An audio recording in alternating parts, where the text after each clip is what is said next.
welcome back to the WGL APAC match number 3, final game of the night, funnily enough. Max and Jordan here to bring you that one and close off the night. We got Caren taking on Meltdown. Yeah, should be a good one. I think probably on paper the closest of tonight, although admittedly Horseman Dark Horse, that one went to 5-3. That was a close game. I had no idea that it was going to be that close, to be honest. But anyway, I mean, Dark Horse get a few rounds on the board, still not enough for what they needed. As you guys were saying, I mean, they can't make it through to the playoffs now. Yep. They've run out of time. They've run out of matches to get the points in. But obviously, both these two teams here, Caren and Meltdown, they can and basically have secured their place in the playoffs. Yep, it's just basically they're vying for position right now. Who's going to come out ahead of these guys? And this is where the points really matter. And obviously, like you said, they've made playoffs, but it's a bit of a pride thing at the moment. I don't know how likely Meltdown have a shot at cracking that top 2. I think it's a bit too far gone. I don't think that they can crack it. Or if Team Efficiency get one more win on the board, I don't think they can crack it. Yeah, which sure. You would expect. You know, Team Efficiency's got 4 more matches to play. It's very, very likely that they should get at least a win out of one of them. And I think at this point, basically the ideal situation for Meltdown is that they're able to sort of just push themselves up into that 4-5 position. It means they avoid Caren Tiger. They'll be able to verse either Horseman or who's the other one? What am I forgetting? B Gaming? Oh, B Gaming. Okay, so no, actually they are in 4-5 at the moment. That's what confused me. The ideal situation is if they can get themselves into 3rd position, and then they can face B Gaming, because B Gaming is in 6th. So that would be great for them. They can, in theory, catch Caren Tiger. They will need to win this one with 3 points. It's still going to be a difficult task, though. Yeah, of course. And you said they're trying to avoid Caren Tiger, but they can't avoid him tonight. Caren Tiger on your screen right now. And these guys, they've been looking a little bit stronger, a little bit more solid. One of the teams that are probably the most inconsistent team I've ever seen. Considering how well they play to how badly they can play the next day, right? Yeah. That's what I mean. Yeah, exactly. They are sort of, I guess, the mountains and valleys, I guess would be the way you would probably talk about things there. Yeah, let's see if they can hopefully show us a good Caren Tiger tonight.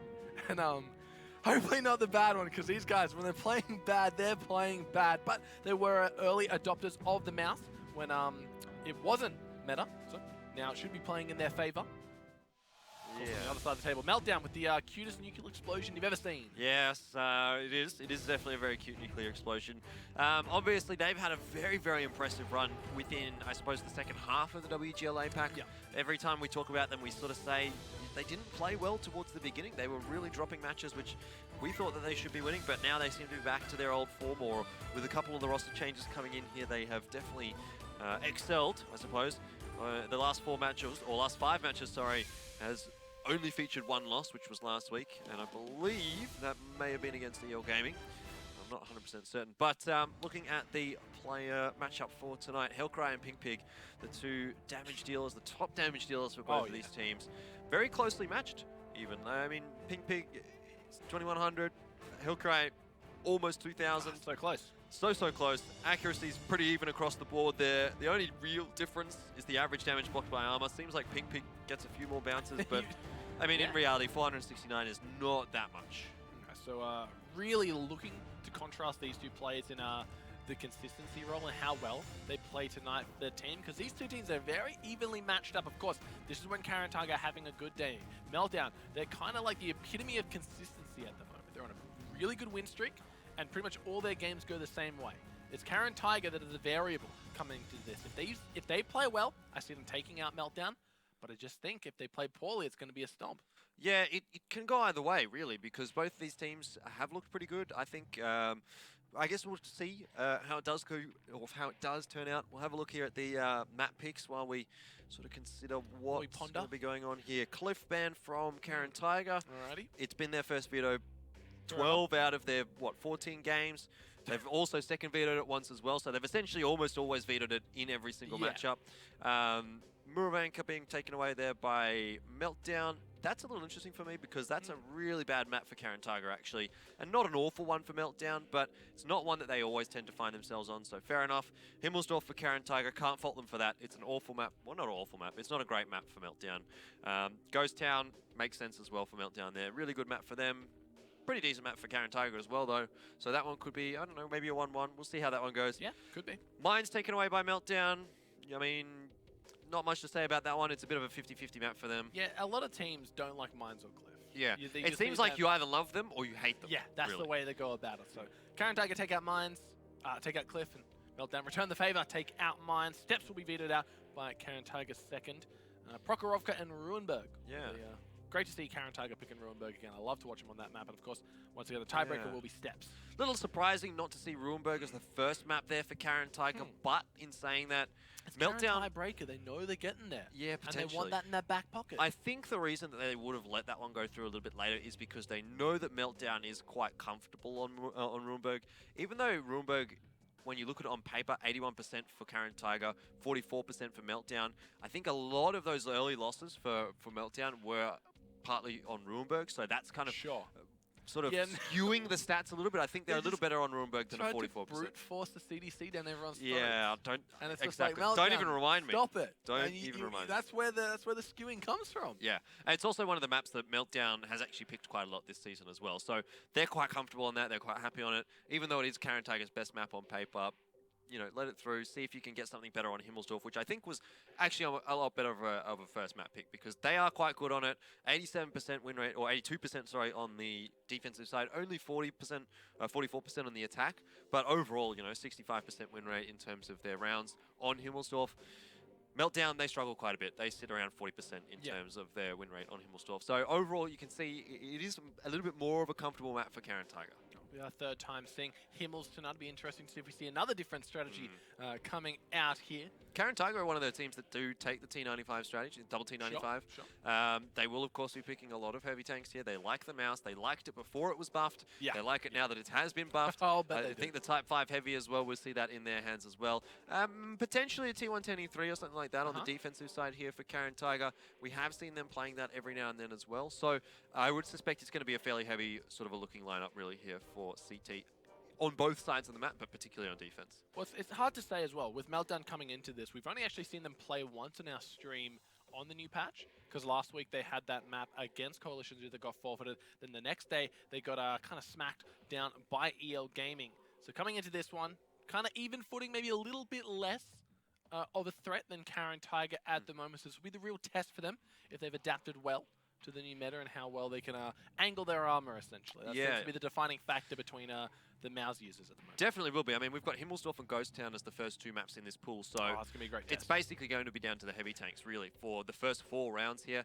And whichever team is better at that, obviously, if you can pick up 3 out of those 4 rounds, I think you're putting yourself in a really good position. I mean, 4-0, that's basically almost uncatchable. In saying that, though, this was the matchup that Meltdown was down 4-0, weren't they? And they came back and won 5-4. Was that correct, or was it the other way around? I think Meltdown... Well, the last time they versed, Meltdown did win 5-4. Yeah, so it must have been Meltdown that came back from 4-0 down. It would have been... Or, no, Caren Tiger, it was 4-0 down... And then Caren Tiger came back and won 4 and then lost. And then lost the... Yeah, No one's done the full reverse all sweep and no one's made the Magic top 7 yet. Yep. So we have a few of our little... little things. Little jinkies lying around. Mini quests for the WGL players.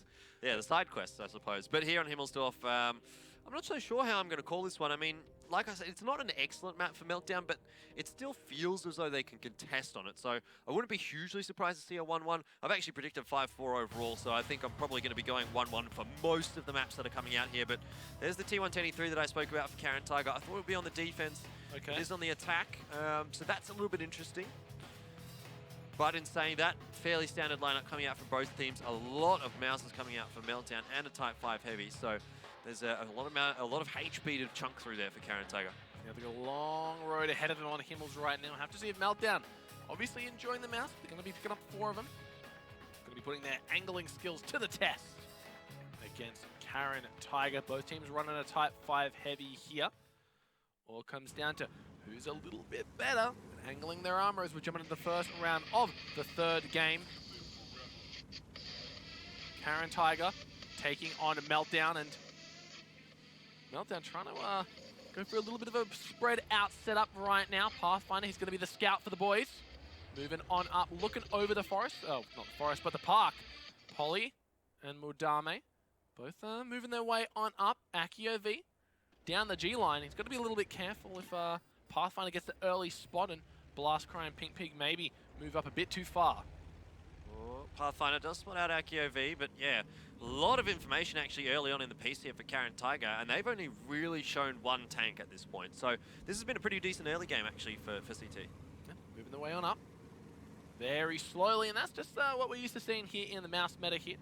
Of course, Meltdown, they've, like we said, they've got a pretty reasonable spread here. Moving up the banana line. 2 mouse and the Type 5 heavy. Meltdown should have enough information to spot that one out. APAC being spotted, the player up on the 0 line. Polly getting spotted out by Vicetone there. Yeah, so Caren Tiger essentially know where almost every single tank of Meltdown is. I don't think they've spotted out Blast, but aside from that, they have seen pretty much everyone. Obviously, there's time for Meltdown to move in between and that kind of thing, but in reality, I mean, Caren Tiger are going to have a pretty decent idea of what's going on here, and admittedly, like, coming into it, you're probably going to have a pretty good idea of what's going to be going on when there's a few mouses on the enemy team, and then a Type 5 heavy. Like, there's only so many places that they are actually going to be. Well, that's pretty much it. We'll have to see if Meltdown have guessed correctly. Zenlon and Polly could potentially find a good fight onto Vicetone here if they go for it. The Mouse have been spotted as well as Nadeko on that banana. How do Meltdown want to act here appropriately to fend off the Caren Tiger aggression? You can see Pang Pang slowly moving his way over. Blast coming back a little bit. Seems that they realize that the threat is definitely going to be on the 2 flag and not the 1 flag. Modame coming up the rear as well. APAC just hanging out, watching over the park, watching the sunset. Nice glass of sherry. Hanging out. Rightio. Well, fair enough. I mean, whatever floats your boat here, I think for Meltdown, what is floating their boat probably is going to be spotting out a few of those tanks from Caren Tiger, pushing up the banana line. A lot of buoyancy on spotting tanks, is there, Jordan? Yeah, I guess so. I don't know. I mean, I haven't tested it, but who knows? Anyway, Caren Tiger have successfully put themselves in a pretty decent position here. Now just waiting for them to get on the flag. That's really their goal right now. The MX 1390 just looks so small after staring at the mouse all day. It just doesn't even look like it's a real tank. It's like a little baby. Little baby. It's so little. Oh, I bet he feels little now after copping a shot on the side from the mouse. Bad rotation actually coming out of Meltdown here, but good shot onto the T110E3. Gonna track him as well. Valiant.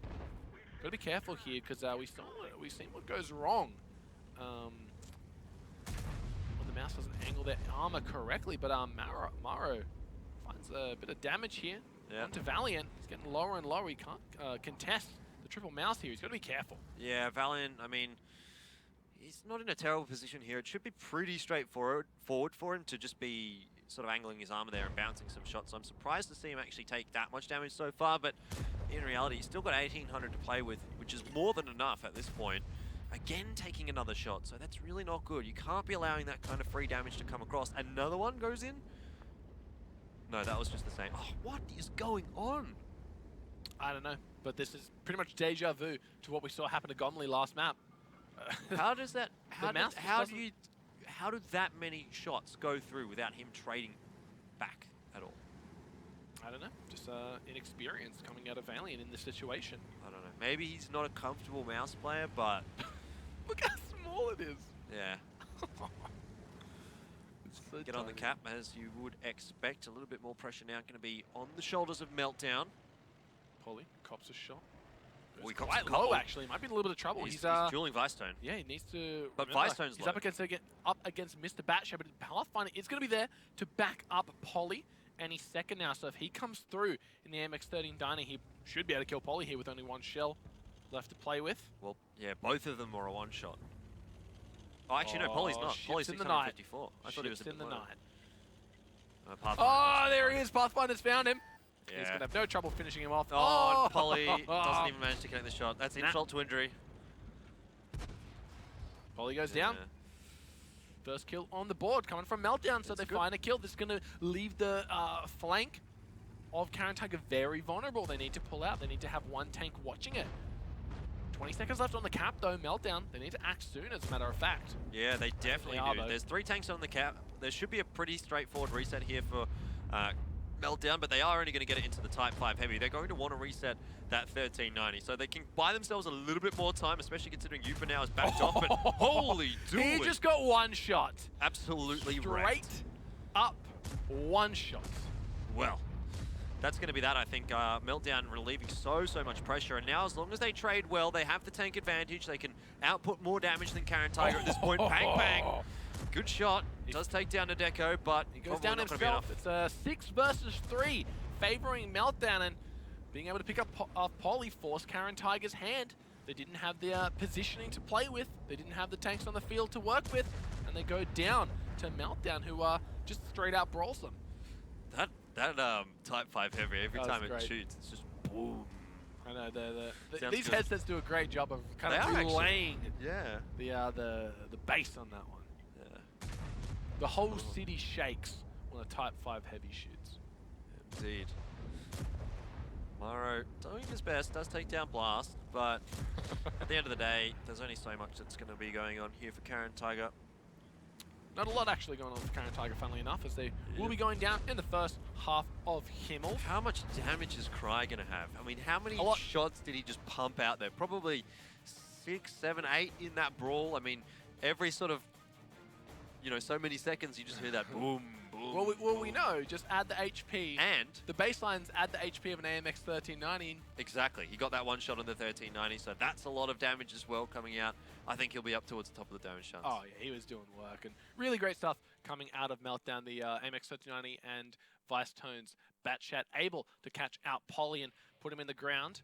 And then we saw Vice Tone. He was able to rotate up through the hill, get another kill, move on to then help out, take out another mouse. And really really great start to this game. I really think Meltdown showing a lot of strong tendencies. Every single week they seem to be getting better and better.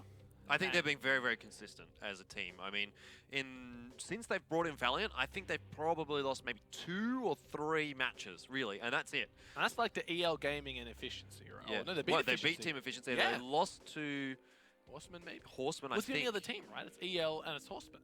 Yeah, EL and Horseman. I think they lost to Horseman. They didn't lose to Caren Tiger. Nope. They didn't lose to Efficiency. There's no way they're losing to Dark Wolves or Coalition. Yeah, exactly. So they've been very consistent as a core lineup now that change has been made. Looking really good heading into finals here.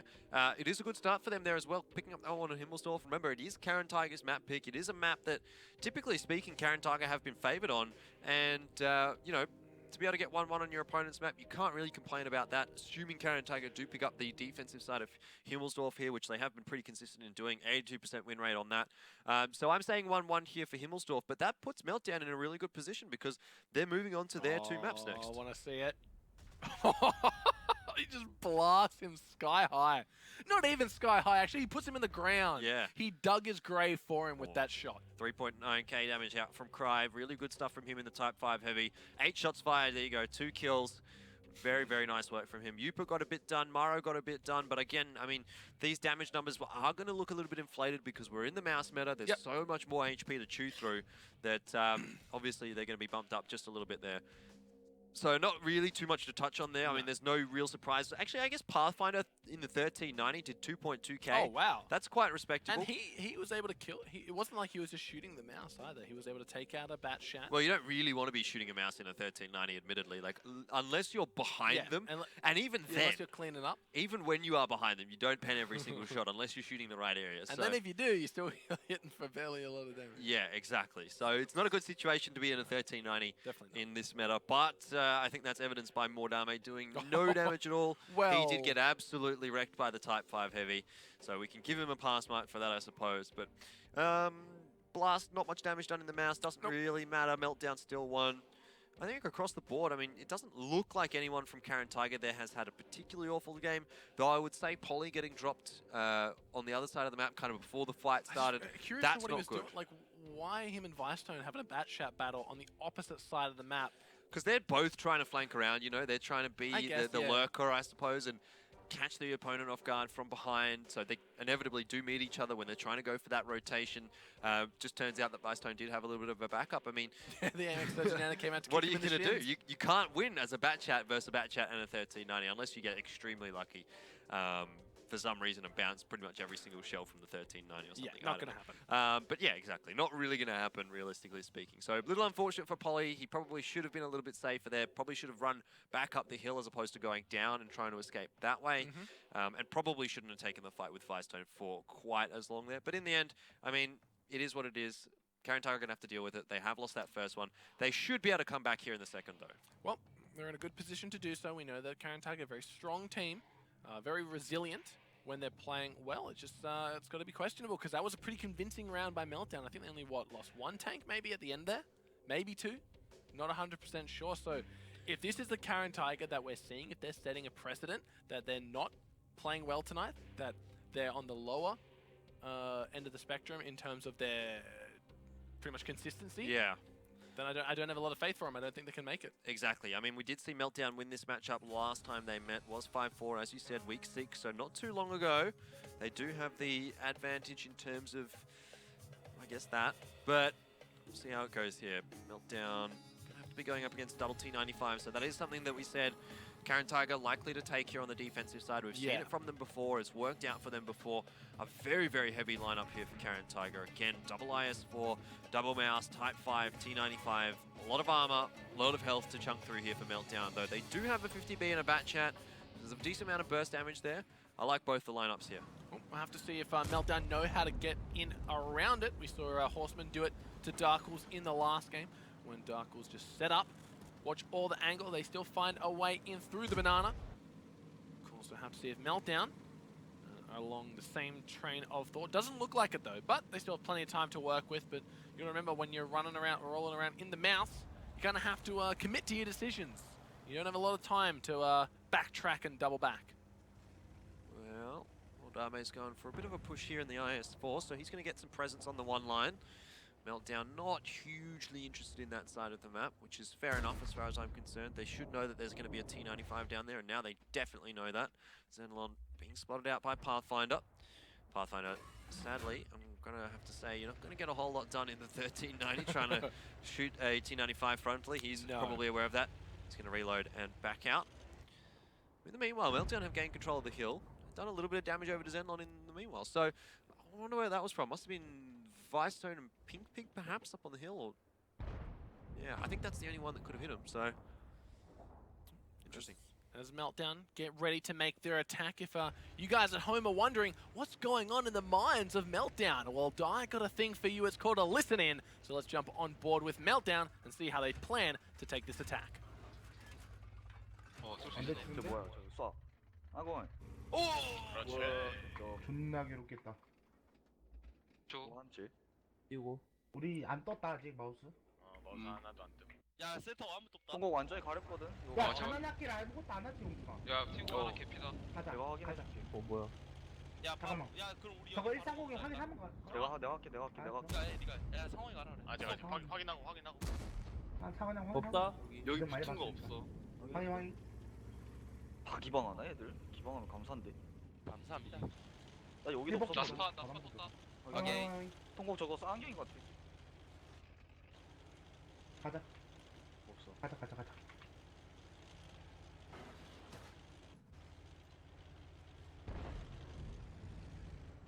구경 작업해서 어디 있어 숨어있다 나 스파 떴어. 확인 오케이. 한서 스팟 주지 마봐. 안돼. 일단 여기 스파 안 뜬다. 이거 지금 상당히 붙은 것도 없는 나 거야 내려가서 확인만 해볼게. 홍당 몰라. 모르는 거 아니야? 내가 일단 부숴고서 확인 다. 이거 했어. 일로 들어가자. 일로 들어가면 나 되거든. 없다. 아, 아직 다 확인한 다음에.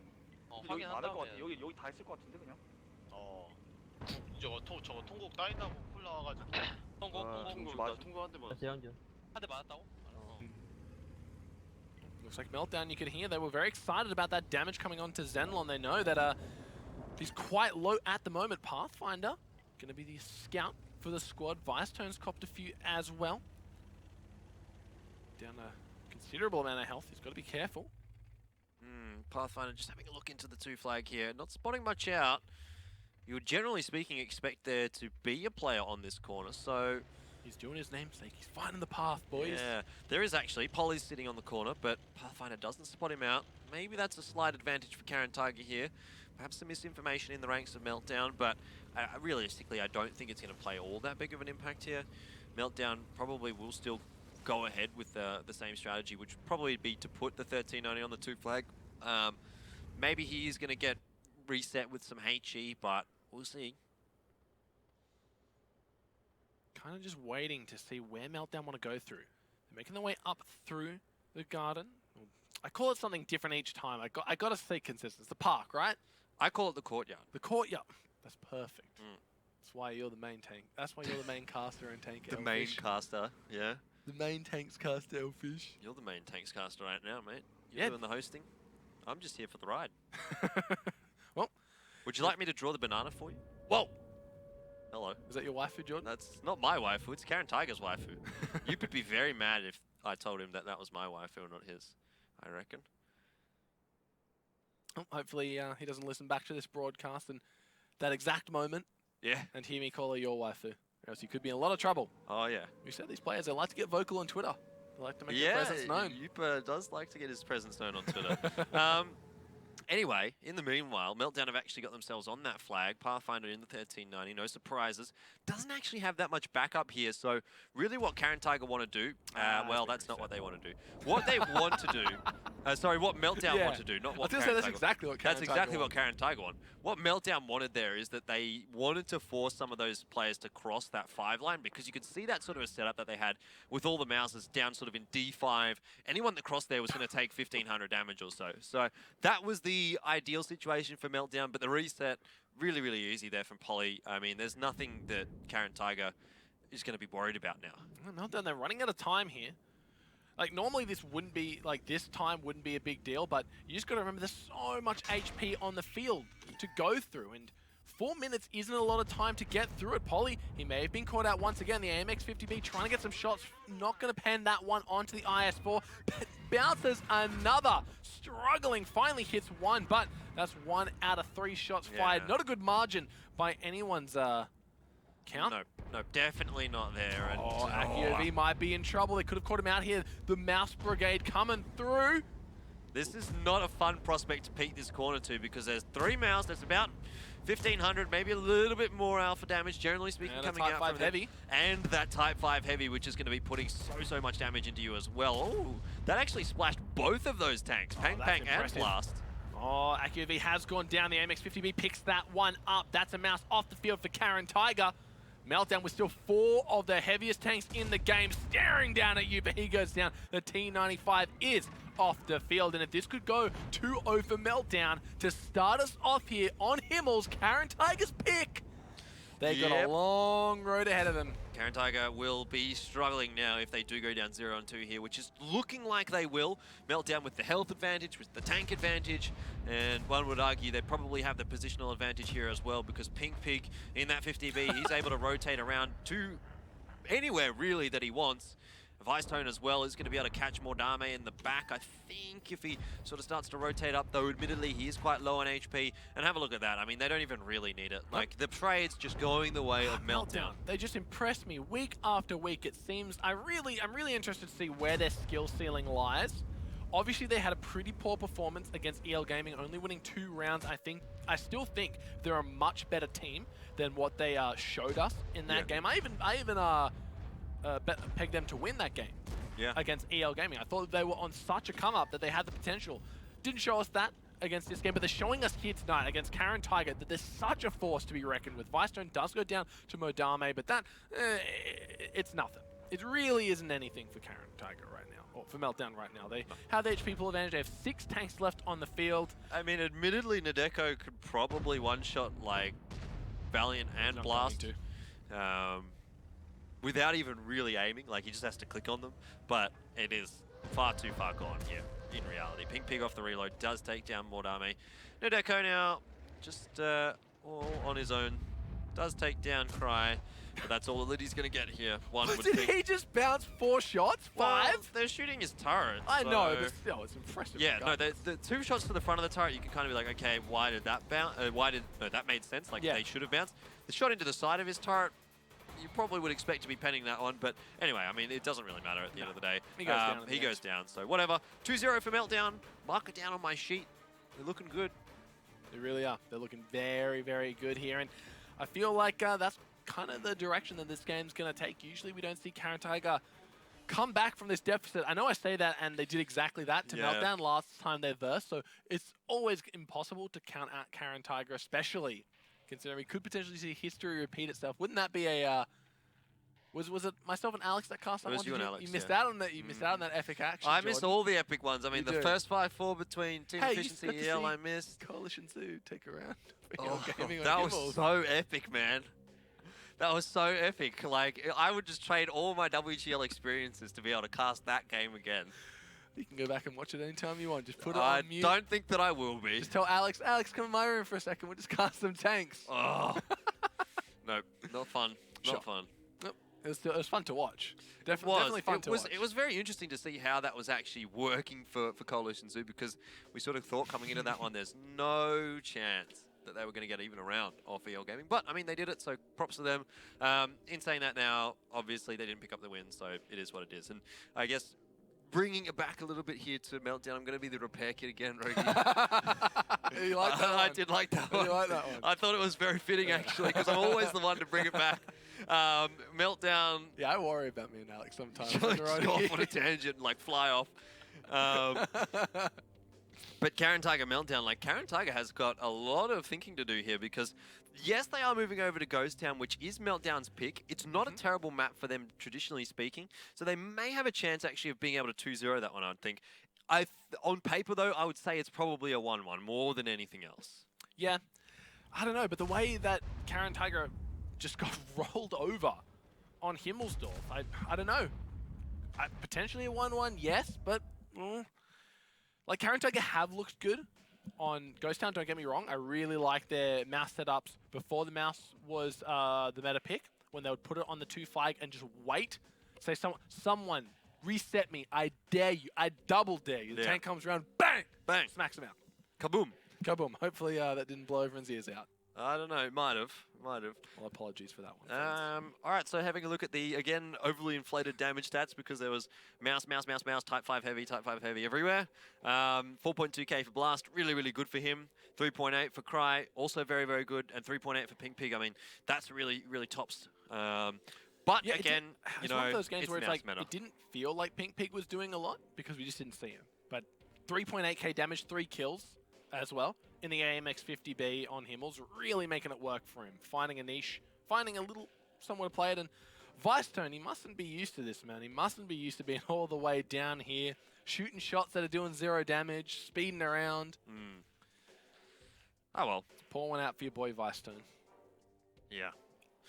Not much more to say about Himmelsdorf there. I think Caren Tiger just were not the better team, which is fairly evident, I suppose, given that Meltdown is able to 2-0 them. But a lot of those trades were going the way of Meltdown. Well, all of the trades really were going the way of Meltdown.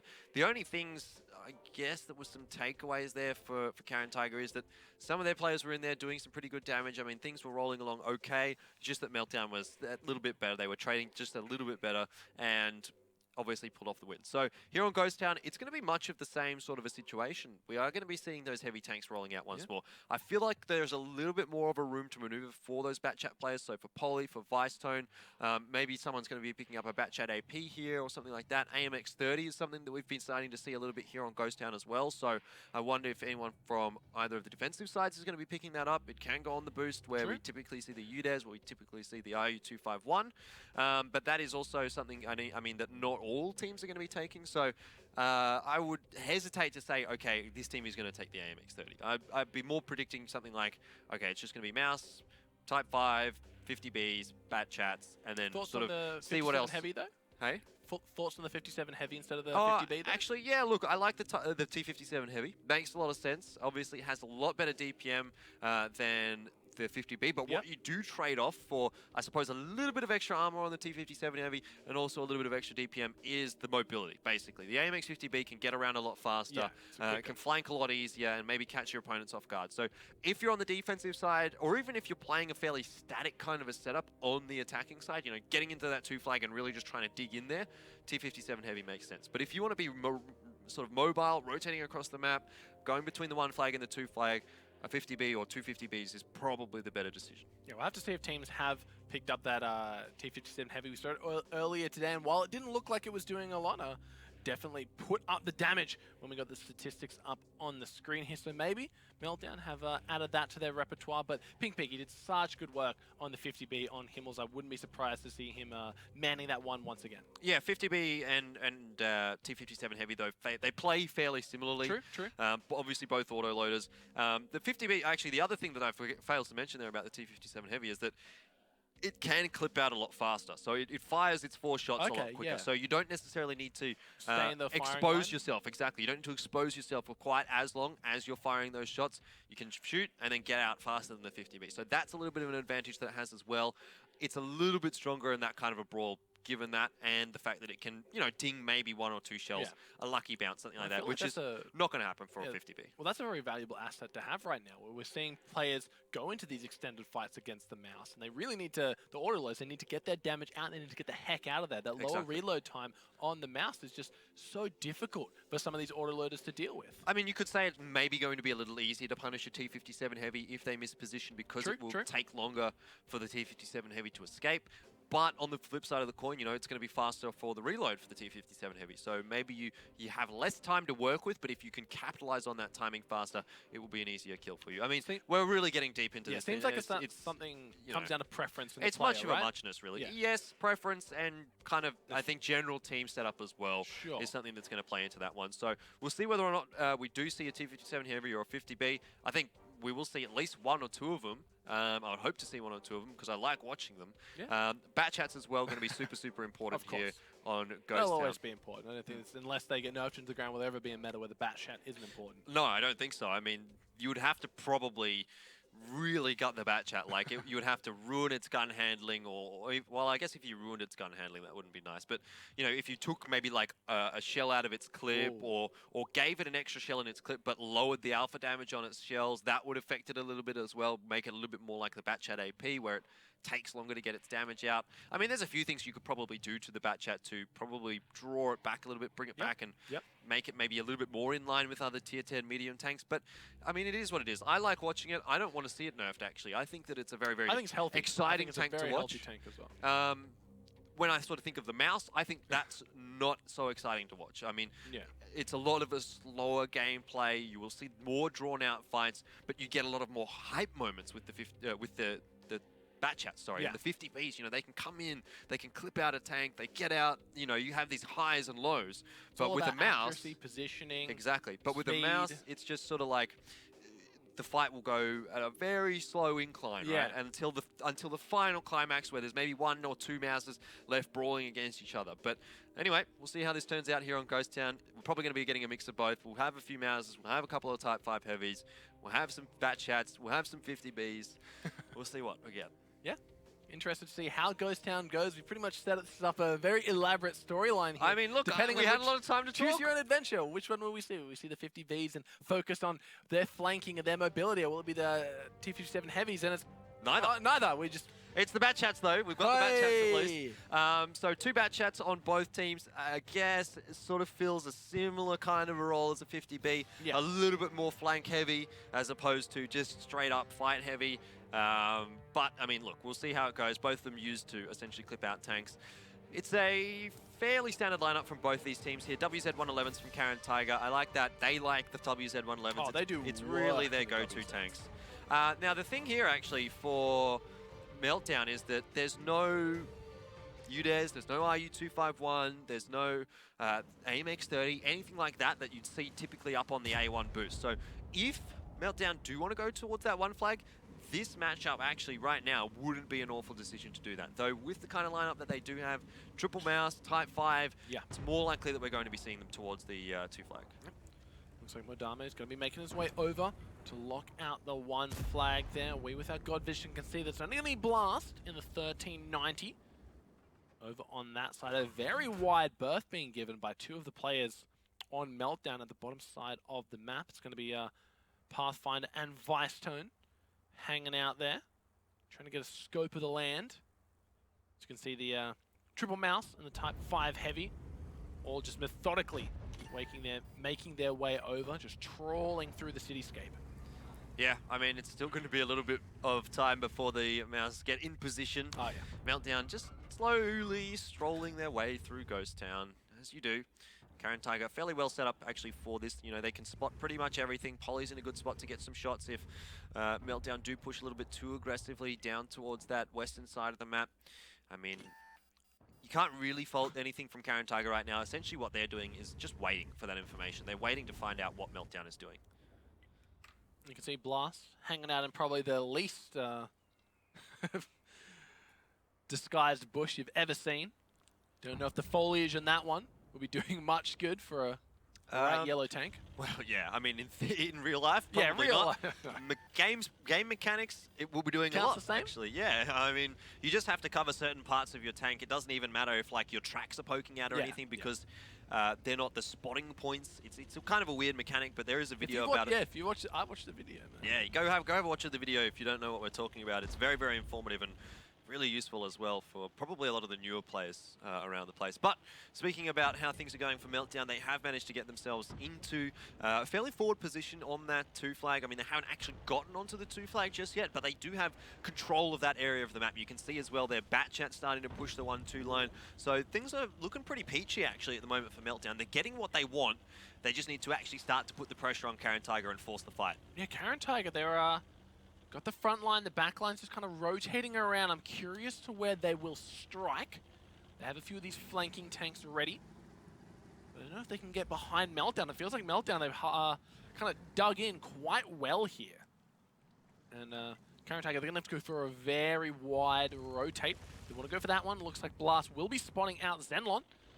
Blast going to book it out of there. Doesn't want a piece of that at all. Down on the bat chat. Blast doesn't want to fight in the AMX 1390 for sure. Alrighty, well, Meltdown at the moment, still not yet on the flag. I mean, there's a lot of time to play with yet, but a lot of those shots actually just going a little bit awry on Nadeko. They do trade 1 for 1, though Pang Pang taking a little bit more damage than Nadeko.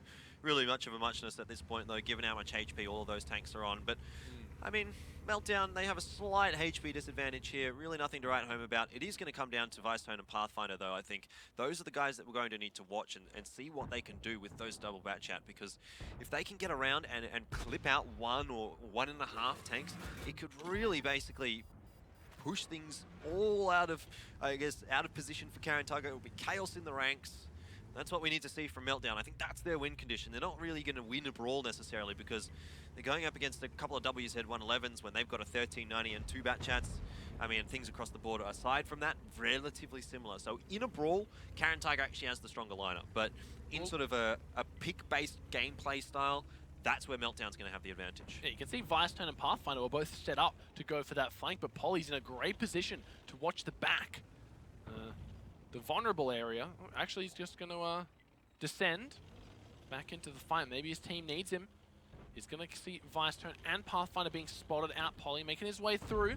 Wants to get in the fight. You can see Nadeko, he's copped a few heavy shots there. Akio V, 1 or 2 to his name. Yupa, they're not trading back their damage. It's kind of like Himmels all over again. Caren Tiger just getting shot at without returning fire. Have a look at this though. Zenlon and Polly are starting to push in towards this could be Vicetone. good. He is already Pathfinder's trying left him for dead. He's already trying to run away, but I don't know if he can get out of here alive. He's on the reload as well. This could be terrible. Pathfinder trying to give him a little bit of suppressing fire, but they want to clip him out. They want to finish off Vicetone. Is he going to get behind a mound just in time now? Pathfinder finding a few shots onto Polly. Polly still has 3 shells left in the tank to work with here. They needed the tracking shot onto Vicetone if they were going to take him down there. He should be out relatively safely now. Yeah. And it's going to come down to sort of how this brawl starts to play out. Polly and Zenlon looking for a flank on the mouse and a Type 5 heavy. Not going to find it though. Polly cops a shot here. Akio very low in the WZ 111. He could go down. Oh, What wow. Great stuff from Cry. That's really going to put a spanner in the works. And another one. Another one. That's really, really not good for Caren Tiger to lose their bat chat like that. Oh, Blast is going to take a bit of damage here. Not so sure what he was thinking. Wants to take it. Yes, he wants to fight with Akio V. Okay. That's what he's doing. Yeah, I didn't realize that Akio V was that low. And, well, I don't think Akio V realized either. I mean, there's nothing else that Akio V really could have done there. Blast, he does go down, but a tier 9 tank for a tier 8 tank. Oh, Zenlon goes down as Take that, well. right. Pathfinder finds a kill onto the bat chat here. He's going to be able to get behind these Mousers and get some shots at a huge 6 damage shot onto Maro as Yupa cops 1 as well. Pathfinder wants to get in, but Modame is going to be watching the flank in the WZ Nadeko. He's so damn low, 26 HP. Well, Cry. this is not looking good for Caren Tiger. It is looking like Meltdown is actually going to go up 3-0. Cry, and another one for Cry, just picking up kills left, right, and center. Maro, he knows that they need the Type 5 Heavy off the field, but he decides to go for the mouse. In the end, the WZ will fall down as Valiant just needs one more shot. Doesn't connect with that one, but another round How did he not going to connect that? Meltdown. Bad luck. Oh, it was the WZ-111. He might have bounced off the turret. I didn't see actually Looking like it. where he was shooting at. Valiant in the end does take down Mordame, and Maro, sort of the ring around the rosy there for Pathfinder. In the end, easy cleanup for Meltdown. A lot of HP left on their on most of their tanks there. I mean, Meltdown's looking excellent tonight. Caren They Tiger really are. really struggling. Yeah, Meltdown, they're really looking strong. And you got to give them props once again. They're Yeah. just on the rise. They just seem they show no signs of slowing down. Especially against Caren Tiger tonight, where they're pretty much taking them for a walk. And this is an extremely important matchup actually for Caren Tiger, is. because as far as I'm aware, for them to actually qualify auto berth through to the finals, which would be top 2 position, to overtake team efficiency, they need to win every single match.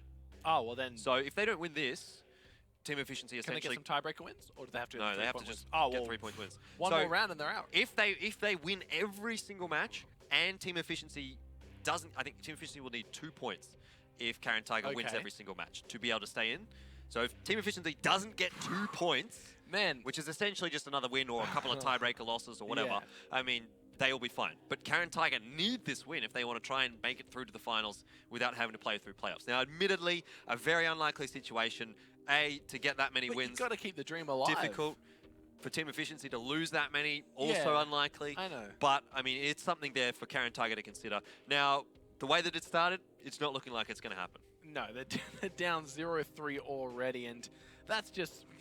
It's just Meltdown showing up tonight, showing that they're the superior team, taking it to Caren Tiger. And if Caren Tiger need to win this, they need to do one step better than they did last time. They need to win 5 rounds in a row as opposed to 4. I suppose Cry. if they get a 2-point win, if they get a tiebreaker win, then team efficiency would need to get 1 point to be able to stay in second. So, I mean, there's, I guess, some differences, I suppose. You know, there's a bit of leeway, I suppose, is what I'm trying to get at for So you're Caren saying Tiger. there's a chance. There's a chance if they do get a tiebreaker win, but they'd obviously not want to do that. They'd want to be getting the full win, give themselves as much of a chance. And also, I mean, any win that they can get here is going to keep them in that 3rd position. They definitely want to stay in position number 3 because that means they get to first B Gaming. Horseman and Meltdown are teams that you will want to avoid. I feel like Horseman and Meltdowns definitely have it over Caren Tiger in the later half of this season. It seems that So way. they need that 3rd spot. They need to hold on to it because if they match up against either of those 2 teams in the playoffs, unless they completely pick up their game from what we're seeing in the last few nights, then there's realistically no chance they beat those 2 teams. I mean, it's a best of 13 as well for That's playoffs, true. so there are some differences. Maybe you could argue Caren Tiger has a better map pool than Horseman or vice versa. I haven't really looked into it that deep, but I mean, that's, again, something that's going to change. You know, it is obviously going to give Caren Tiger, even though they're losing these best of 9s to Meltdown and Horseman, a little bit better or a bit more time to play with, more rounds to play with in the best of 13s. They can potentially come back towards the end. But it's, I guess, again, a tough ask. We'll have to see that. We'll have to kind of break that down when we do get into playoffs. At the moment, Caren Tiger really just needs to be focusing on winning every single match on the way there. Yeah, best of 13 is going to be such an endurance test for the players. And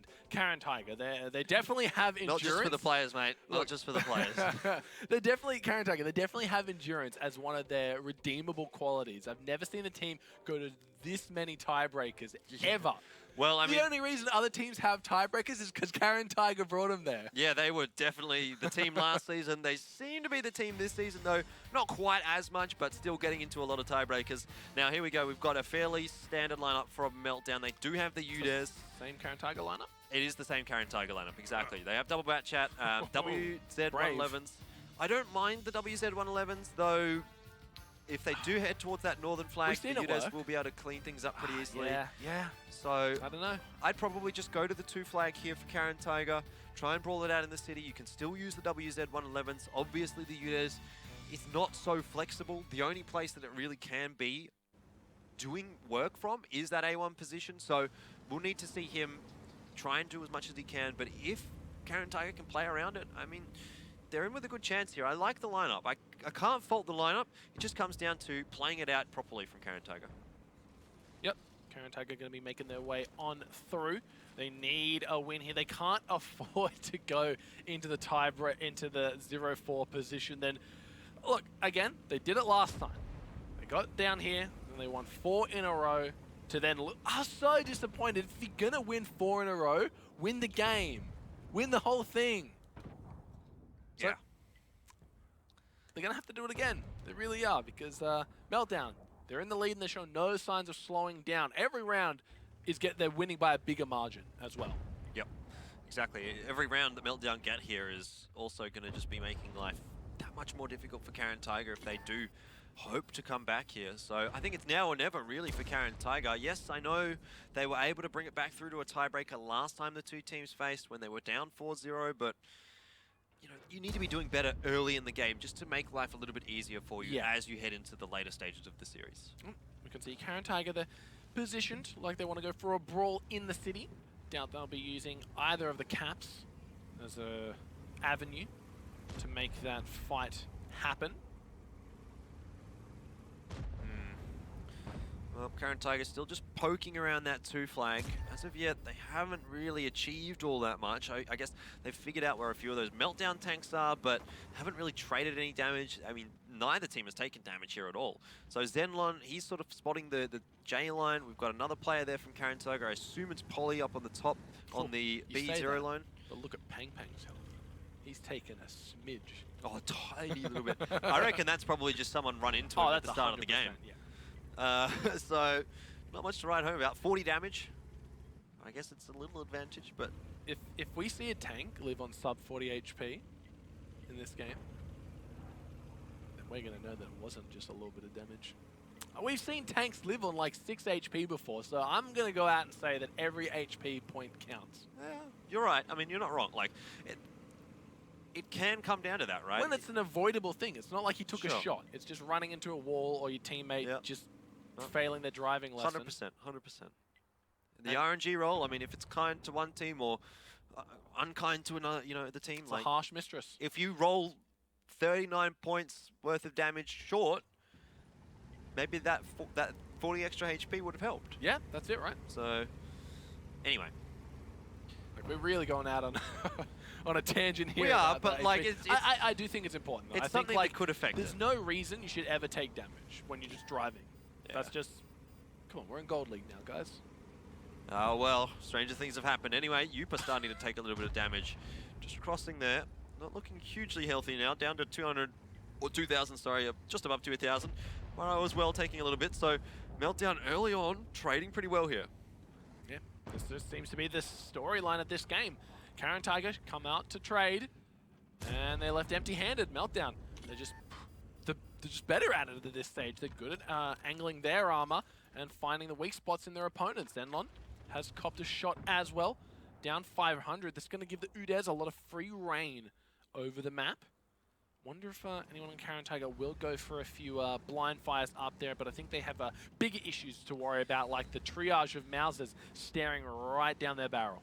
Yeah, this is, I mean, it's not a terrible situation really for Caren Tiger, but having sort of given up about 2,000 HP for free, it is putting themselves at a disadvantage. You can't really be doing that without trading back. So Like how it just backs up to destroy the sign for the power line. And senseless anarchy. I would without be a mad cause. too. I would be mad too if I was in Caren Tiger's position right now. It's probably the only thing they've destroyed recently anyway. Yeah, that's true. Meltdown are well on top in this matchup. Some rotations coming across now from Meltdown, actually. You can see Cry and Pathfinder are starting to push a little bit further into the city, maybe make their way a little bit more west than they had been. They just don't want to get out of range where the Udez can do nothing. They always want to make sure that it is shooting at least some targets, or that target's going to be drawn out towards it, because otherwise it's just a dead tank. It's just useless. It's vulnerable. It's no point. You can see Valiant, he has been shot here. Nadeko cops one as well. He's going to get tracked. Repairs that one instantly. Uses his Jordan to get himself out of that one. Nadeko there in a world of hurt. Out of here. Yeah, but look at the punishment that's getting dropped down onto Caren Tiger. Yeah, the trades are actually really, really good for Caren Tiger. It looks like Meltdown have got some very nice We got to setups. stop calling these trades because these are not trades. Not- These are just like, they're getting taken to the cleaners if they're trading right now because Yeah. this is not worth at all. Maro, he's trying to go in. Good shots onto Valiant, but I don't think it's going to matter. He finally goes down as AQV finishes that one up. But look at the HP pool deficit, 3K. Player advantage, though, for Caren Tiger for the first time, I think, in basically this entire series. Yep. Are they going to be able to utilize it, much though? longer, The Deco is a one-shot.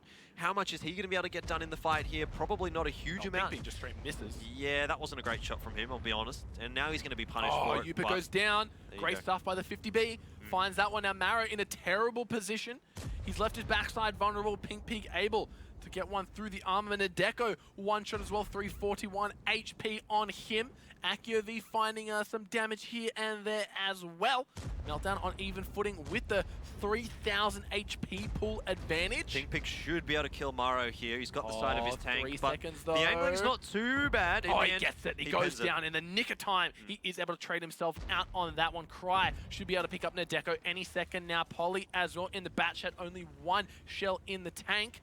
He's not going to do a whole lot with that one before he has to reload. Cry waiting for it. Not even going to matter as AccuV and Nadeko go down. Meltdown looking like they're going to be taking this up 4-0. Yeah, really not much that Caren Tiger's going to be able to do about this one. They have almost, well, Meltdown almost has 3,000, or sorry, 3 times as much health as Caren Tiger at this point. It's looking really good for them. I mean, what more could you really hope for Meltdown? They are 4-0 up. Now, the real question is now, that Meltdown has got that advantage. Are they going to be able to close it out? Or are they going to allow it to sort of peter out to a tiebreaker like they did last time against Caren Tiger? Look, I think what we saw then was an anomaly.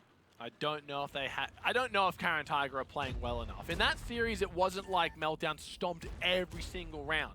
This is Meltdown stomping every single round. Caren Tiger are not showing up by any means of the word. They're just sitting still and taking it. We're saying they're doing trades. They're not trading anything. No, they're not. shooting Well, back. they're like trading their Lamborghini for the Mini Cooper, and Meltdown's like, okay, I'll take the Lamborghini. You know, can't complain about that. That's it. It's just not going the way of Meltdown, Caren Tiger. Sorry, at this point, nothing that Meltdown is doing seems to be going wrong. I mean, everything they touch turns to gold right now. And Caren Tiger, they're going to really need to lift here. They are moving on to, again, another one of Meltdown's map picks in Prokhorovka. Again, not a terrible map for Caren Tiger, but that's the same thing that I've been saying about Himmelsdorf and Ghost Town. These are maps that Caren Tiger has been able to contest good teams on. Well, Meltdown are a good team. And they're definitely showing us that they're one of the better teams if they're giving Caren Tiger such a hard, not even a hard job for Caren Tiger. Caren Tiger aren't doing anything. It's just, they're just getting steamrolled over.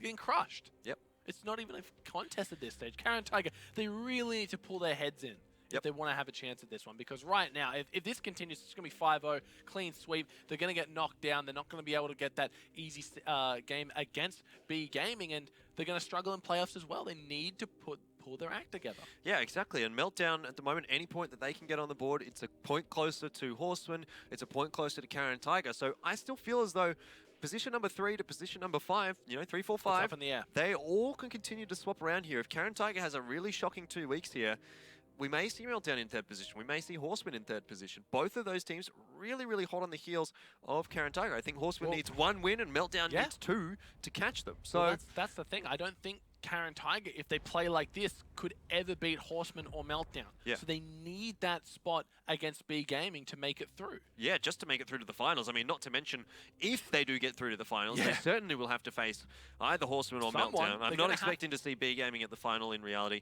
Actually, no. They would have, if they got through to the finals, they'd be in the semis either against Team Efficiency or EL Gaming, who they're not going to beat in this form. So Meltdown, you can maybe make an argument, I think, that they could contest both EL and Team Efficiency. I think they could. It depends how they show up on LAN. I mean, well, they can definitely contest Efficiency. I don't know about Meltdown. EL, Meltdown, sorry. EL looked very much out of their league on the new patch. Yeah. Maybe that was just due to inexperience. Maybe they hadn't got their heads around it yet. They seem to be doing much better this time around, really utilizing the mouse trade. I agree. We don't see, like, Meltdown taking any damage from Caren Tiger, but they're always able to dish out just a little bit extra. Anyway, I mean, focusing back in on this one, Polly, not too bad in the bat chat, but look at that. Zenlon, barely any damage done. Yupa, really nothing near what he usually gets done. I mean, Modame and Dedeco as well. You It's can't not have great. 2 of your 3 mouse on the bottom floor. Exactly. You I just think can't. you can probably say, okay, Mordame's 1500, tier 9, fair enough, but 1600 in your mouse, 900 in your mouse, 379 in your bat chat. Got to call them out. That's not good enough. And No, it's not. it's going to need to change here for Caren Tiger because now down 0-4, they desperately need these points on the board. So they need to find something. And at the moment, they're not finding anything.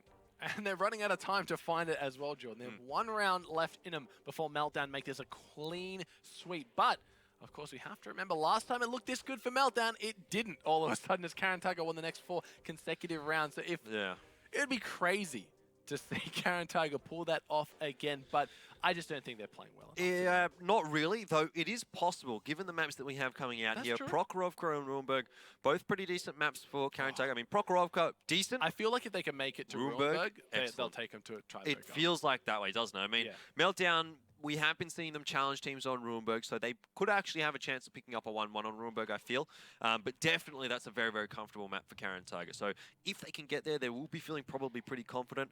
Now, my main concern, of course, But is then again, Prokhorovka. yeah, we thought like the first 2 maps were going to go 1-1 apiece, or at least 3-1 to Meltdown, but 4-0.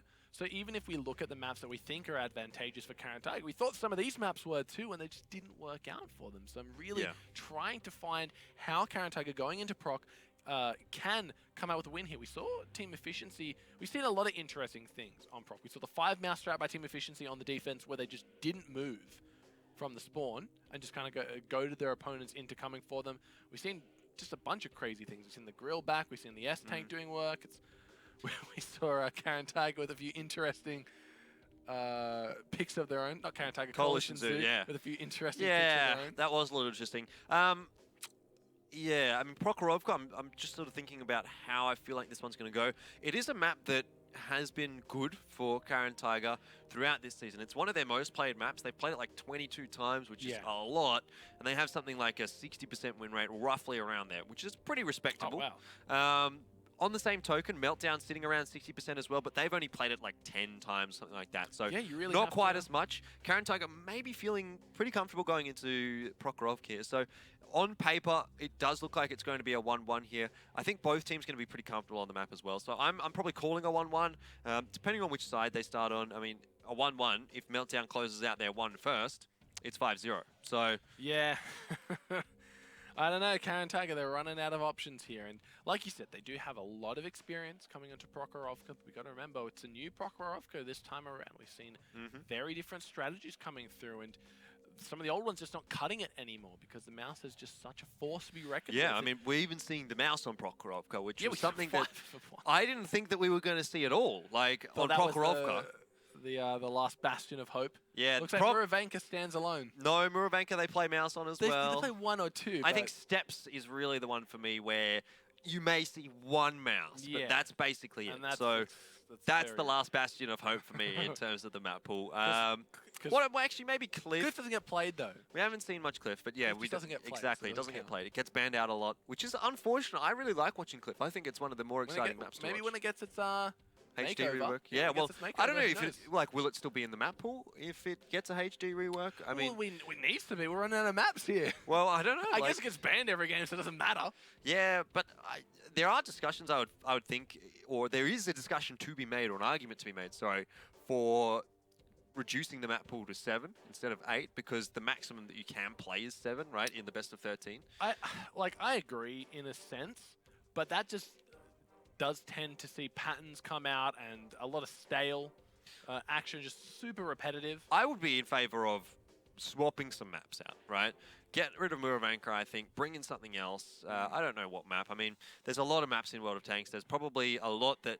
Well, there is a lot that have been used in competitive formats. Probably a few that haven't been used in competitive formats recently, or new maps that we haven't seen at all. So I would even like to see... fresh. Yeah, I would like to even see some specific maps made. You know, how Ghost Town was made for 7 versus 7. I'd love to see a few more Ghost Towns, really, because for me, that is one of the best maps to watch here in WGL. But are going to have to put that one by the wayside now because we are heading into Prokhorovka here. Caren Tiger, they have got the artillery. They have the artillery god.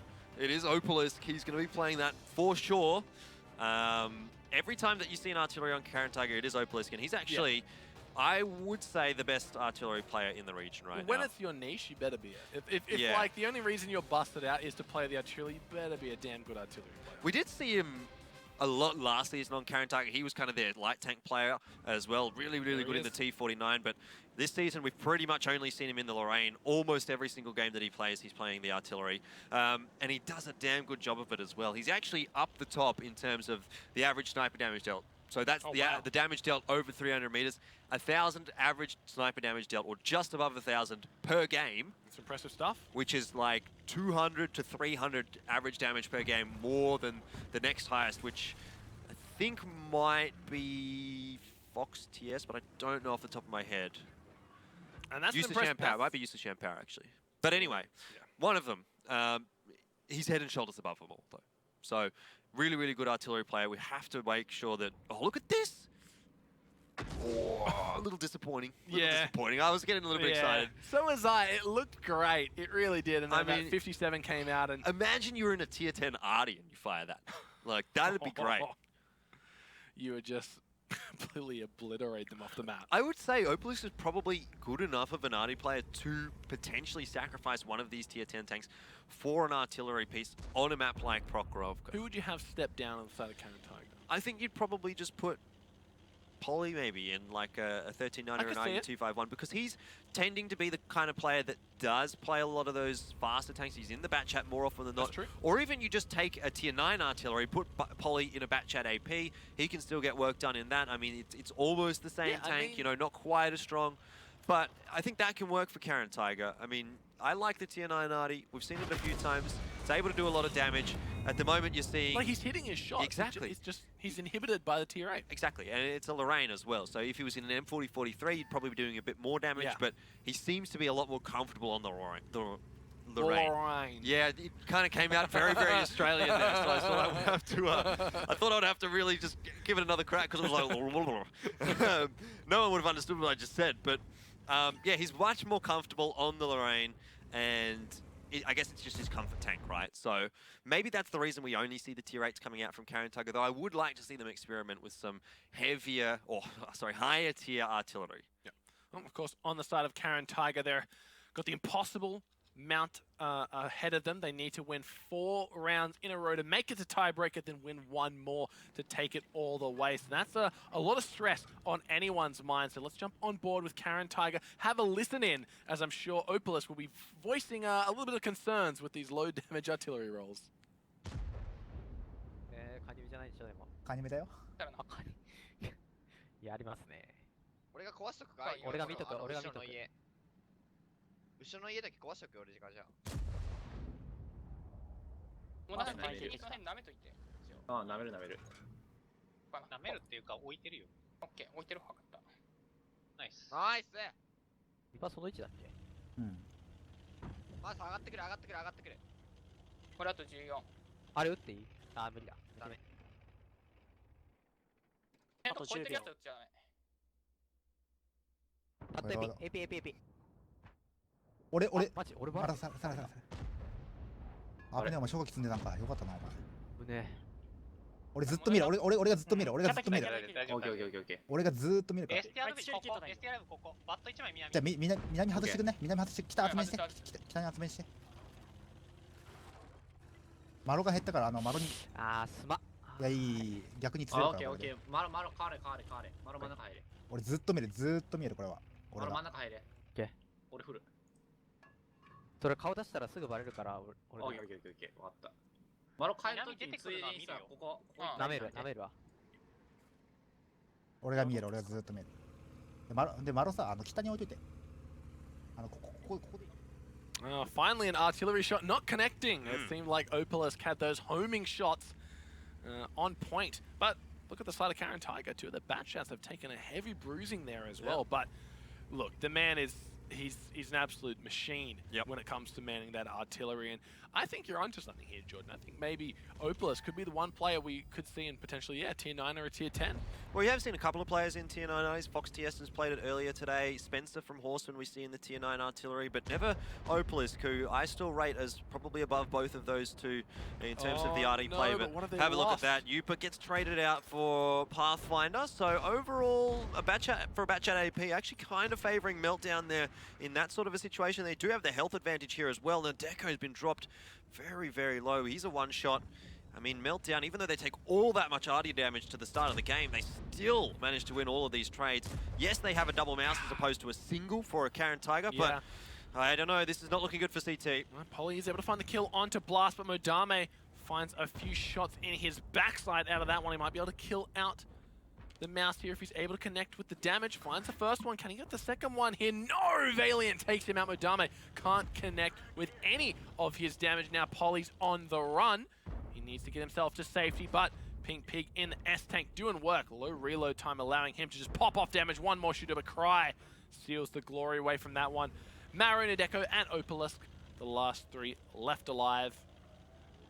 I think we're done here, Jordan. I think we are done here. It's going to be a 5-0. I mean, we said this was probably the most close together matchup of tonight. And it was the least. And it was the furthest apart. So, I mean, we've all been fairly consistent with our predictions tonight. We've all got the actual winner correct, but the scores, that's the thing, not right? quite. Yeah, there's not a lot you can do. We went for the trends. Didn't end up favoring us. At this point, you just got to go for the low probability shot. Well, look, I mean, what does it really matter? Even if he hits that shot, he's still I going feel like to know. he probably did the most damage. Oh, would he have?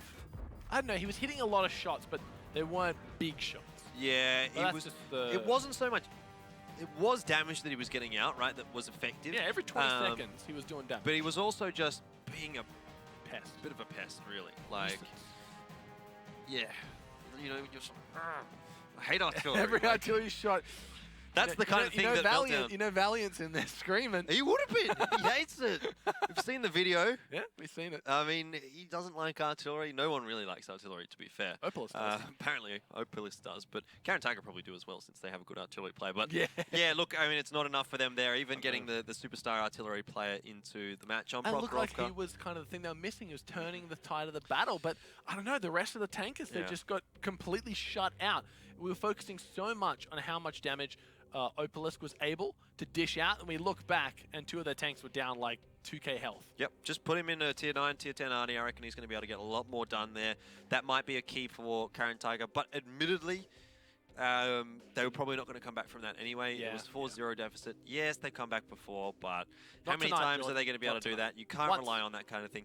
And I think that kind of a strategy, for example, for Caren Tiger, if they were to put him in a tier 10 artillery, could be something like a pocket strategy when they're really, really needing it, right? Well, They don't need this win. Like, if they get it, it's really good. If they don't get it, it is going to hurt them, but it's not absolutely imperative, right? They're making playoffs one way or another. Exactly. If they're down, you know, or if it's 6-6, say, in their best of 13 to make it through to the grand finals, the tiebreaker maps Prokhorovka, maybe you do put Opalisk into a tier 10 artillery and really see if he can get, you know, put him in the carry position. Yeah. Because, like I said, I feel as though he's the kind of guy that can do it. Well, I think you're onto something, because it's a much slower meta. These Mouses are very vulnerable targets. If you've got the firepower that's able to pen and do the damage with a man who can consistently and reliably dish out high percentage shots time after time, then it seems maddening not to give him the tools to do so. Anyway, I think we've spoken to death about Opalisk. I mean, everyone's got our opinions on it.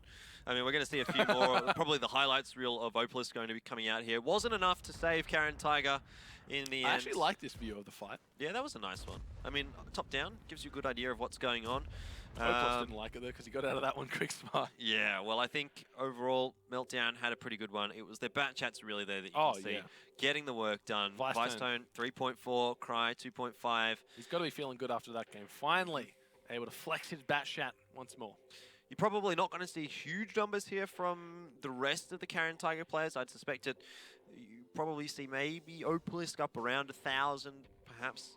But someone must be missing here for Caren Tiger, because Meltdown still had a fairly decent amount of HP left at the end of the day. So a lot of those tanks, or I'd say two of these Caren Tiger tanks probably got 0 to probably 500 damage done. And that's where the damage is missing, really, for Caren Tiger. Yeah, just really not able to get the damage dealt where it mattered. And Prokhorovka, great map for them. Not tonight. Didn't favor them at all, and none of the maps actually favoring them at all. Himmel's Ghost Town and Prokhorovka all going the way of Meltdown, who look stronger every single week. These guys are looking good, looking really good. They're pretty much extending their win streak further and further throughout the second half of the season. You'd think a team that went under such drastic roster change would come out weaker. But these guys, like a phoenix, they've risen from the ashes. Alrighty, well, let's have a look and see. Are we going to be seeing... Yeah, Yupa, 700 damage, not enough. Obelisk getting a decent amount done, 1300, but again, not the top limit that we, generally tend to see from him. He sits around 2000 sometimes. Yeah. But anyway, Polly also not so much 5 shots fired. He's probably connected 3 of them and dealt damage with 3 of them, sorry. Yeah, it's not too bad for Meltdown in the end. They pick up the win, so whatever, essentially. And that basically is perfect news. A really good night for Team Efficiency, because obviously they didn't play tonight. Oh, sorry. No, it's a good night for Team Efficiency. They didn't play tonight, but they still managed to qualify for the finals. So we do know our first 2 teams for the through to the finals. No questions asked. Team Efficiency and EO Gaming. EO Gaming number 1, Team Efficiency seeded number 2. At this point, I think Team Efficiency might Efficiency take over? I'm not sure. I think they can, but it would be a highly unlikely situation. That would be an interesting... It would be so good if we got to, like, the Team Efficiency versus EO Gaming match next week, and, like, the winner of that would get first seed. But wouldn't that be crazy? Perhaps too much to ask. Anyway, 3.4k average damage from Cry. Really good work from him. He was one-shotting kids all night. Yeah, he was the one in the Type 5 Heavy doing a lot of that work. Pink Pig as well. Always see him up the top for Meltdown. It's about time we've seen the Type 5 Heavy really show its not versatility, but it's raw upfront damage, because we've seen a lot of people pick it up and then just not do too much with it. Get a couple shots here, couple shots there, but he actually got the 100%, the 100 to 0, the one shot, and that's really showing it in all its glory. Also missing some Caren Tiger players up there, specifically Not Yupa, just some, quite a few. Hellcry. I don't think Hellcry mustn't have played tonight. Anyway. Yupa, 1600, it's not awful, but in a mouse meta, it's not that much. It's still below his average damage. Would like to have seen him do a little bit more. Polly, again, if you're going to be in the bat chat pretty much every game, you need to be doing more than 1200 average damage. A lot more than that. Yeah, just unfortunate stuff coming out from Caren Tiger. Every time I watch this team, every time I cast this team, I say, which Caren Tiger will show up tonight? Exactly, that's the story, Will it be the good Caren Tiger, or will it be the crap Caren Tiger? The crap Tiger shows up tonight. Crap Tiger. That's a new one, but it might be something that we might have to be saying a little bit, because they didn't... Hopefully not, because I much prefer the good Caren Tiger. Yeah, well, they can look so good, and then they can just look so bad. Like, how, for some reason, they look so good against Team Efficiency. They always have a good matchup against Team Efficiency. It's beyond me. And then they look trash against some of the other teams. Look, I don't know. It's absolutely beyond me, Jordan, and I really don't understand why every time Caren Tiger go up against a team that they should have a competitive game, they don't. Anyway, having a look here at the schedule, seeing how things went tonight. EO Gaming, they dropped 2 rounds, actually. Night. It was a bizarre night. Very weird night. I mean, Coalition Zoo, the round on Himmelsdorf, yep, weird strategy, but it worked out. The one on Prokhorovka, some misplays from both teams in that one, I feel. Coalition Zoo do get 2, still not enough to find a win, which is fair enough. EO Gaming get the 3 points. Dark Horse Horseman, again, I mean, sort of thought that was going to be a little bit longer, or a little bit shorter, actually. I thought it was going to be something like 5-2. Dark Horse get a little bit more than they probably ought to have, but Horseman still walking away with 3 points, and then there you go. And funnily enough, the most bizarre series, yeah. Caren Tiger not getting a single round against Meltdown. Like, you had him 5-4, you and Alex both had him 5-4, Caren tiebreaker through and through. Yep. I'd gone for the 5-3 to Meltdown because I thought, they were better, but not as good. Yeah, exactly, and basically that just crushes the hopes now of Caren Tiger to get through to the finals with an auto berth. Obviously, they can still qualify through playoffs, but means just a little bit more work for them. They have to go through the playoffs. Don't know who they're going to be versing just yet. It is looking like it's going to be B Gaming, but if they lose a couple of the games, maybe tomorrow, maybe in the next couple of weeks, then, we may see them dropping out of that 3rd position. Well, that's the thing. A lot of interesting games coming up in the future, and this is when the points matter. We mentioned so many potential swap of leads here, and Coalition Zoo versus Dark Wolves. Yeah, Coalition Zoo Dark Wolves has started off okay. Battle for whatever. pride, my friends. Yeah. Battle for pride. Neither of those teams are going to be able to make it through to the playoffs now, so essentially they've got nothing to lose. Meltdown team efficiency, a pretty important one for Meltdown, not so much for team efficiency. They've now auto-qualified through to the finals. That's going to be such a good game. But it is going to be a good game. I'm Team so efficiency excited. and Meltdown I'm at so the moment, excited. one apiece in this season. So there's a lot to play for in that one. Horseman B Gaming, again, another important one. Both those teams really vying for points right now. I think a little bit less for B Gaming because I'm fairly certain they're going to just stay in 6th position. But Horseman, really, they have a good chance of catching Caren Tiger now because Caren Tiger's lost that one. And look who Horseman they're up won against tonight. next. And that means they could overtake him Yeah, tomorrow and because... Caren Tiger up against EL. Yeah. And if they can't win a single round against Meltdown tonight, you can bet your bottom dollar that Caren Tiger are going to have a very difficult time against EL tomorrow. So it's a very, very difficult end to the season here by the looks of things for Caren Tiger. They are struggling to hold on to that 3rd position. We've sort of said they started off the season so well. They looked like one of the teams to beat, and they've still secured that 3rd position right now. But Meltdown and Horseman are really, really making a strong run through to the end of the season here.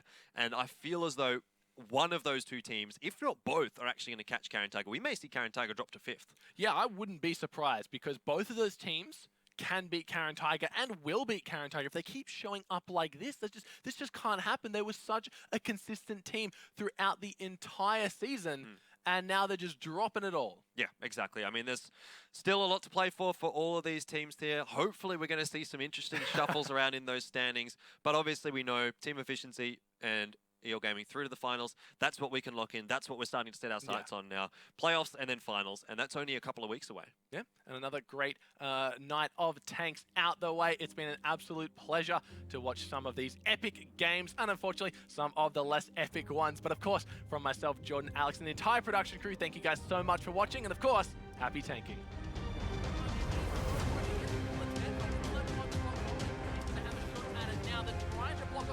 They're doing it. No, the shot comes through.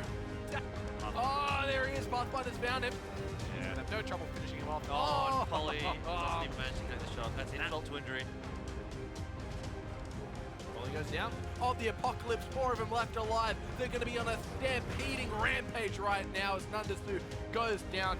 I still rate as probably above both of those two in terms of the RD play, but have a look at that. Yupa gets traded out for Pathfinder. Oh, hasn't gone through.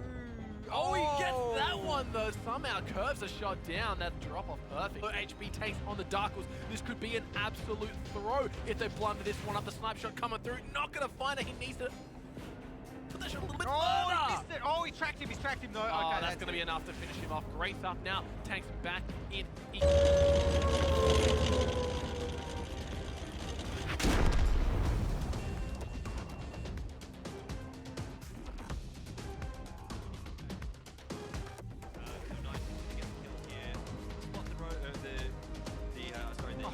the ram. Could be enough. No. Oh, no. 2-4-1 comes through. Can he get the shot? No, he doesn't. Who's he going to go for? He is able to take out Berserk, and OB takes out Finn. 1390, so they can buy themselves a little bit more time, especially considering Yupa now is backed off. But holy He just got one shot. absolutely Great. 아버님 아마 저거 기순대 난가. 이거 같다 나. 우리ずっと見ろ. 우리가ずっと見ろ.